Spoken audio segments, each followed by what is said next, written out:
Hello and good day everybody, I'm Ik, the Honda guys. Today, I'll review one of the rarest Honda in Malaysia. This is it, the Honda S660.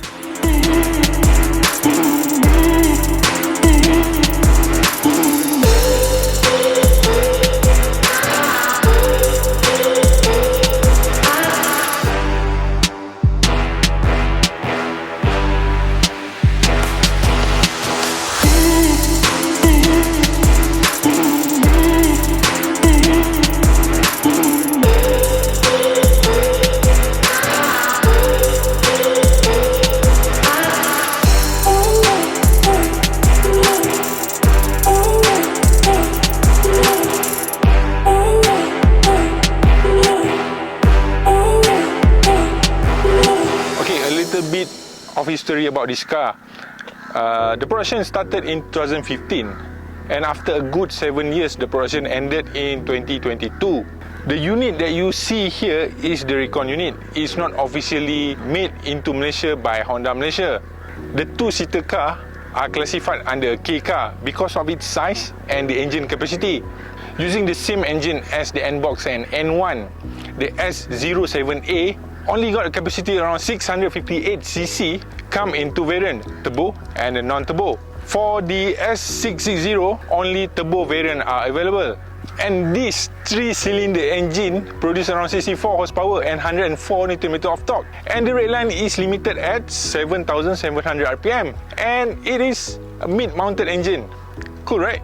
The front fascia has the latest NSX look. Not really similar, but it has some of the design cues like the front headlamp and also the grille. It's a little bit similar to the latest NSX. It is unusual for Honda to put their logo on the bonnet itself, but they did it with the Honda S660. It's kind of like it or hate it kind of thing, but I still prefer the logo on the grille as it looks much more nicer. On the side, the upward sweeping line make the car look fast, and this air duct is functioning as well. It's not just a design, it will suck the air into the air intake inside the engine bay. And just like the supercar, the S660 use a staggered tyre. The front use the 165/15 tyres, while the back use the 195/16 tyres. On the back side, the tail light design is again inspired by the latest NSX. It's not exactly the same, but it have the look. I really like the back design as it is unusual for the Honda car to look like this. This bumper design is just for the look as this is a fake grille behind here. Overall the design is nice, but if you want to compare the size, the S660 actually is much more smaller than the Azia or the CRZ. See how do I look beside it? It's really low on the ground, dah macam full body go-kart. To get inside, this is where my problem is. First, I'm 180 cm tall, and at first, when I want to get inside, I have to crawl. But after some time, when you know the trick, it will be a lot more easier.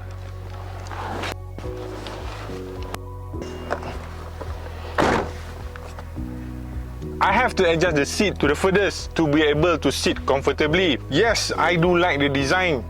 I do like the seat as it is comfortable enough for me, but not for a long journey. Nope, not for me, as I have a claustrophobic. But the good thing is, once you get inside the car, every button that you see here is placed towards the driver. There is a start-stop button here. To start the car, first you need to press the clutch pedal and press the engine start-stop button, similar to the Type R.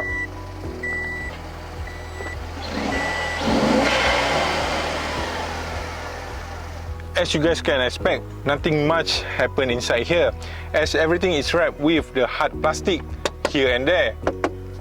Only the passenger side padded with a soft material. It's not good, not bad, it's just nice. Uniquely, there is 3 power windows inside the car. One on each side, and guess where the other one? It's here. So, shall we go for a drive? Let's go.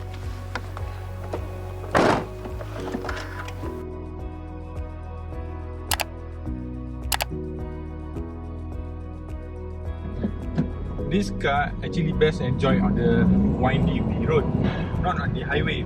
As you guys can see, the power output is only 64 horsepower. So yes, it's really underpowered if you want to drive it like a time attack machines on the highway, like those AMGs, Skyline, Supra, or even maybe Type R. The top speed of the car is only 140 km per hour. Yes, 140 km per hour. Currently I'm driving like 80 km per hour, and yes, you do feel like the car going really fast. But if you are driving on a normal size car, 70, 80 is just like maybe nothing. But if you do really enjoy driving on the B road like this, then this is the car for you.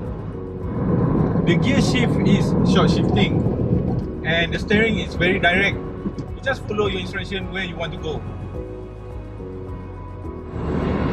And actually it is a shame lah, because Honda Malaysia doesn't want to bring this unit as their official unit, because it is fun to drive the car. I never driven any car with the kind of size, and it's quite surprised that the car is much more fun to drive compared to those Type R that I've been driven before. Like I said earlier, the steering is very direct. It goes where you want to go. So my opinion is this car actually good for beginner if you want to drive all those big supercar. Maybe not those big supercar, maybe just like a Lotus Elise or S2000 perhaps. Then this will be your training car. This is a good car for you actually. This car is only available on the recon car market, and if you look online like Muda, Kali, something like that, the price for this car starting from 130,000 up to maybe 150,000 ringgit, depends on the variant that you choose. And my opinion is, if you want to look for this car, maybe you want to get a manual version, because with those turbo spooling, you will really enjoy driving this car. Remember when I said there is 3 power windows on this car? One on its sides, another one is behind me. So if you want to listen to the turbo spooling, then this is how it sounds like.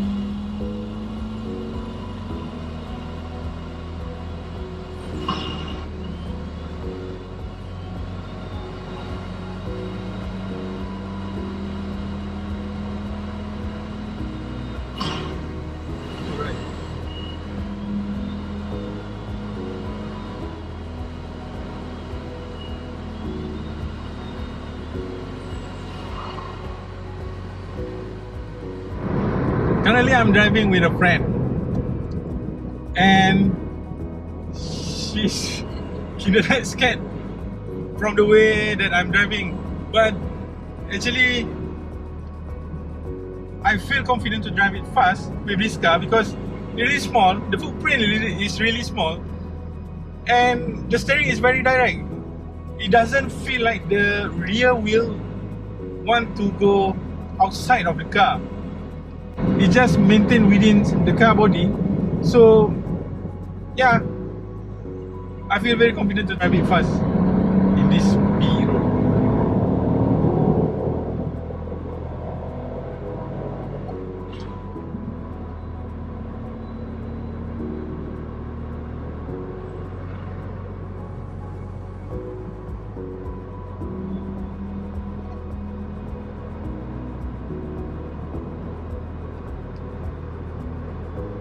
So, do you guys like this kind of content? Do let us know in the comment section below. And currently I'm looking for the N-Box or maybe N1 owner that want to be featured on our YouTube channel. So if you are interested, please do contact me through our Facebook page. The link will be included in the description as well. Before I signing off from this week's video, I need you guys to subscribe to this channel and also turn on the notification button as well. I'm Ik signing off from this week's video. Remember this, we are the Honda guys. We are all about Hondas. See you guys next time. Bye bye. let me enjoy driving this cute S660.